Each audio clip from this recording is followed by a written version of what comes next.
Good morning students. आज हम आगे आपको उसी चैप्टर को पढ़ाते हैं। हम आपको ध्यान है चैप्टर कौन सा पढ़ रहे थे? नाभिकीय ऊर्जा। और नाभिकीय ऊर्जा में हम लगभग में 2-3 पॉइंट पढ़ चुके हैं। उसके बाद आज हम पढ़ते हैं 92 यूरेनियम 235 का विखंडन। 92 यूरेनियम 235 प्रकृति में भी पाया जाता है, तो ये दो समस्थानिकों के रूप में पाया जाता है। पहला होता है 92 यूरेनियम 238 और दूसरा होता है 92 यूरेनियम 235। तो जब इसका विखंडन होता है तो 92 यूरेनियम और 92 यूरेनियम 238 और 92 यूरेनियम 235 का अनुपात लगभग में 145:1 के रूप में पाया जाता है। लेकिन 92 यूरेनियम जो 238 होता है, 92 यूरेनियम जो 238 होता है, उस पर अगर हम न्यूट्रॉनों की बमबारी कराते हैं तो उसकी एक कंडीशन निश्चित होती है कि जो न्यूट्रॉन आप उस पर गिरा रहे हैं उसकी ऊर्जा 1 MeV से अधिक होना चाहिए। यदि 1 MeV से उसकी ऊर्जा कम होती है तो उस स्थिति में फिर उसका विखंडन नहीं होता है और वह उन न्यूट्रॉनों को अवशोषित कर लेता है। लेकिन 92 यूरेनियम 235 के लिए अगर हम 0.03 MeV की ऊर्जा उस पर गिराते हैं, MeV की ऊर्जा का न्यूट्रॉन अगर उस पर गिराते हैं तो उसका विखंडन हो जाता है और वह लगभग एक अस्थायी यूरेनियम परमाणु के रूप में टूट जाता है, जो 92 यूरेनियम 236 होता है। यह 92 यूरेनियम 236 बहुत ही अस्थायी होता है और यह पुनः न्यूट्रॉनों से क्रिया करके दो समस्थानिकों में टूट जाता है या दो आइसोटॉप में टूट जाता है। तो देखिए आप इसका समीकरण देखिए और पहले हम इसको समझते हैं क्या लिखा है। 92 यूरेनियम 235 का विखंडन या फ्यूजन ऑफ 92 यूरेनियम 235। प्राकृतिक यूरेनियम में दो समस्थानिक 92 यूरेनियम 238 व 92 यूरेनियम 235 145:1 के अनुपात में होते हैं। जब 92 यूरेनियम 238 पर 1 MeV से अधिक ऊर्जा वाले तीव्रगामी न्यूट्रॉनों से ही विखंडित हो सकता है, जबकि 92 यूरेनियम 235 काफी मंद न्यूट्रॉनों जैसे तापीय न्यूट्रॉनों से, जैसे जिनकी ऊर्जा लगभग में कितनी हो 0.03 MeV हो, भी से भी विखंडित हो सकता है। जब एक मंद न्यूट्रॉन 92 यूरेनियम 235 से टकराता है तो वह उसमें अवशोषित कर दिया जाता है तथा यूरेनियम का अन्य आइसोटॉप 92 यूरेनियम 235 92 यूरेनियम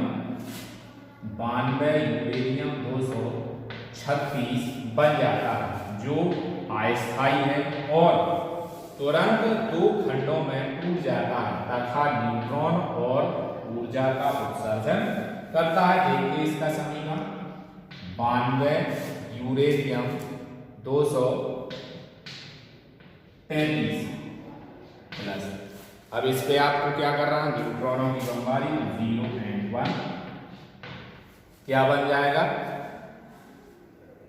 92 यूरेनियम 236। ये कैसा है, अस्थायी है और ये फिर टूटेगा किसमें 56 Ba 144 प्लस Ba मतलब बेरियम और 36 क्रिप्टॉन 89 प्लस। अब आपको ध्यान रखना है प्लस में क्या आ जाएगा 0, इसको थोड़ा कम कर दें,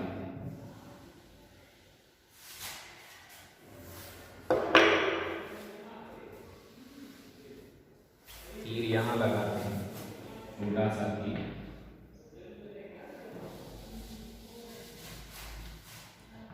प्लस 0 और 1 क्या बना 92 यूरेनियम 236।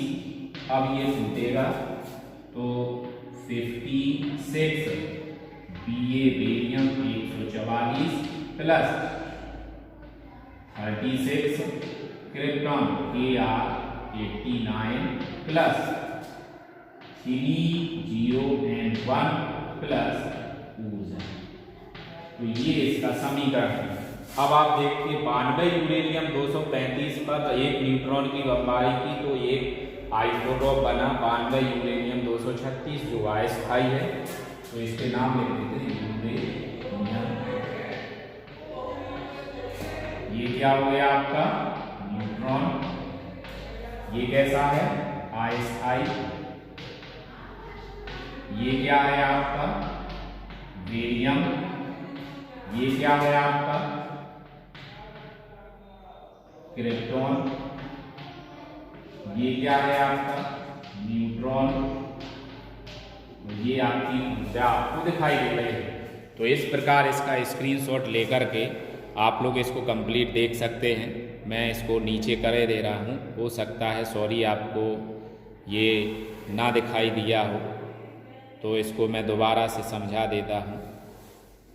देखिए 92 यूरेनियम 235 का टूटा तो न्यूट्रॉन 0 and 1 न्यूट्रॉन की बमबारी की तो 92 यूरेनियम 236 अस्थायी बना। इसके बाद ये 92 अस्थायी होने के कारण फिर बेरियम 144 56 Ba 144 में टूटा प्लस 36 क्रिप्टॉन 89 में टूटा। ये 3 0 and 1 न्यूट्रॉन हो गए। ये आपकी क्या है ऊर्जा। तो इसका आप लोग स्क्रीनशॉट लेकर के नोट डाउन कर लीजिए। मैं एक बार दोबारा से पूरा घुमा दे रहा हूँ। ये आपकी हेडिंग है, हेडिंग का स्क्रीनशॉट ले लीजिए। इसके बाद नीचे तक आ जाइए आप धीरे से और इसका स्क्रीनशॉट खींच लीजिए।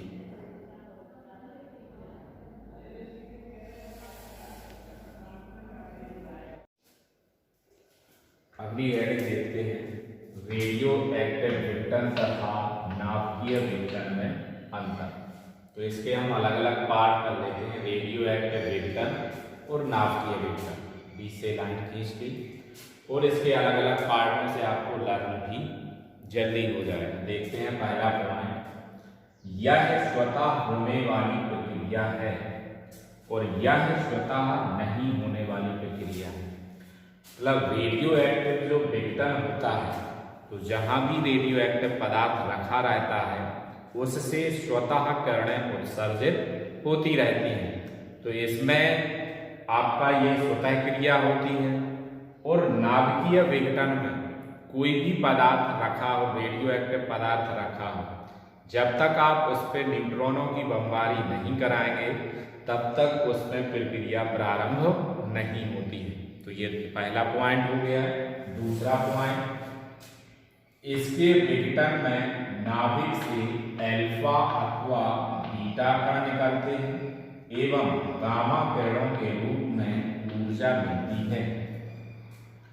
तो इसमें आपको अल्फा बीटा गामा किरणें आपने पढ़ लिया है, तो इसको भी आपको ध्यान रखना है कि जब भी रेडियो एक्टिव विघटन होता है तो उस स्थिति में या तो अल्फा कण निकलेगा या बीटा कण निकलेगा।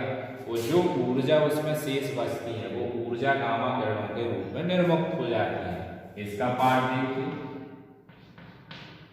इस विघटन में न्यूट्रॉनों की बमबारी से एक भारी नाभिक दो लगभग बराबर के हल्के नाभिकों में टूट जाता है तथा बहुत अधिक ऊर्जा प्राप्त होती है। तो जैसे इसमें हमने 92 यूरेनियम 235 238 आपको समझाया है, उसमें जब न्यूट्रॉनों की बमबारी की गई थी तो उसमें एक न्यूट्रॉन की बमबारी करने पर 3 न्यूट्रॉन आपके उत्सर्जित हो रहे थे और बेरियम और क्रिप्टॉन दो हल्के हल्के नाभिक लगभग बराबर परमाणु क्रमांकों बराबर हल्के नाभिकों में टूट रहा था। तो ये आपका दूसरा पॉइंट हो गया। ये अल्फा बीटा कण के और गामा के रूप में ऊर्जा उत्सर्जित करता है। ये दो हल्के लगभग बराबर हल्के नाभिकों में टूट जाता है। अगला पॉइंट, रेडियो एक्टिव विघटन में नाभिक के परमाणु क्रमांक में केवल 1 व 2 का अंतर तथा द्रव्यमान संख्या में 0 या 4 का परिवर्तन हो सकता है। तो जब अल्फा कण निकलता है तो उसमें आपको अल्फा और बीटा कण निकल रहे थे, तो अल्फा कण निकलता है तो परमाणु क्रमांक में 2 की कमी हो जाती है और परमाणु भार में 4 की। लेकिन जब बीटा कण निकलता है तो उस स्थिति में उसके परमाणु भार में कोई परिवर्तन नहीं होता है, जबकि परमाणु क्रमांक में 1 की वृद्धि हो जाती है। इसलिए लिखा है कि परमाणु क्रमांक में 1 या 2 की पर अंतर होगा और परमाणु भार में या तो 0 का होता है या 4 का।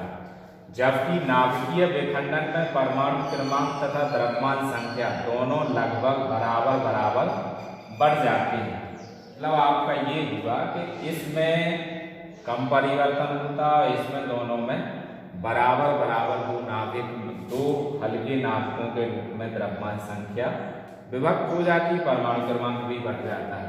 लास्ट पॉइंट है, इसमें विघटन की दर किसी भी प्रकार नियंत्रित नहीं की जा सकती, जबकि नाभिकीय विखंडन की दर को उपयुक्त विधियों द्वारा नियंत्रित किया जाता है। तो उसमें आपका भारी जल होता है तो उससे हम नियंत्रित करते हैं और उचित विधियों का उपयोग करके हम इस अभिक्रिया को तो नियंत्रित कर सकते हैं, लेकिन इस अभिक्रिया को हम नियंत्रित नहीं कर सकते हैं। ये इसके 4 पॉइंट हैं। तो आप लोग इन चारों पॉइंटों को स्क्रीनशॉट ले लीजिए और इसका स्क्रीनशॉट लेकर के कॉपी में नोट कर लीजिए और नोट करने के बाद इसको आप लोग लर्न कर लीजिए।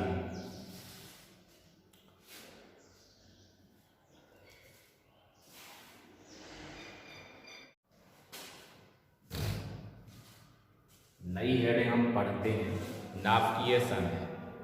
तो सबसे पहले आप संलयन का संबंध समझिए। संलयन का मतलब होता है कि एक दूसरे के पास आकर मिलना और एक बड़ा चीज का निर्माण कर देना, इसी को हम क्या कहते हैं?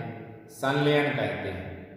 तो यही प्रक्रिया आपकी ये है कि तो छोटी चीजें आई और वो मिलने के बाद उसने एक बड़ी वस्तु का निर्माण कर दिया, अर्थात वो दोनों कैसी हो गई? संलयित हो जाती। यही आपका शब्द क्या बन गया? संलयन। ठीक है, तो इसी प्रक्रिया पे आधारित आपकी ये अभिक्रिया रहती है।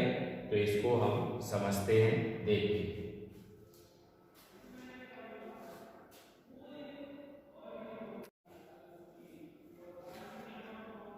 आगे अगली हमारी हेडिंग है नाभिकीय संलयन। नाभिकीय संलयन को इंग्लिश में क्या कहते हैं? Nuclear fission. जब 2 अथवा अधिक हल्के नाभिक अति उच्च चाल से गति करते हुए परस्पर संयुक्त होकर एक भारी नाभिक बनाते हैं, तो इस प्रक्रिया को नाभिकीय संलयन कहते हैं। आपको ध्यान रखना है कि जो शोर में आपकी क्रिया होती है वो नाभिकीय संलयन की ही अभिक्रिया होती है।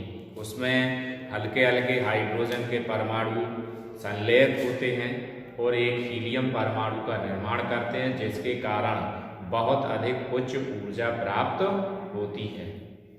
तो वही अभिक्रिया ये है आपकी। देखिए ये न्यूट्रॉन है, 1s2 न्यूट्रॉन संयुक्त हुआ तो 1s3 बना और 1s1 उत्सर्जित हुआ। ऊर्जा कितनी मिली हमें? 4 MeV की। अब 1s3 फिर 1s1 से संलयित हुआ तो 2He4 ये बन गया हीलियम नाभिक। एक न्यूट्रॉन उत्सर्जित हुआ तो 17.6 MeV की ऊर्जा उत्सर्जित होती है।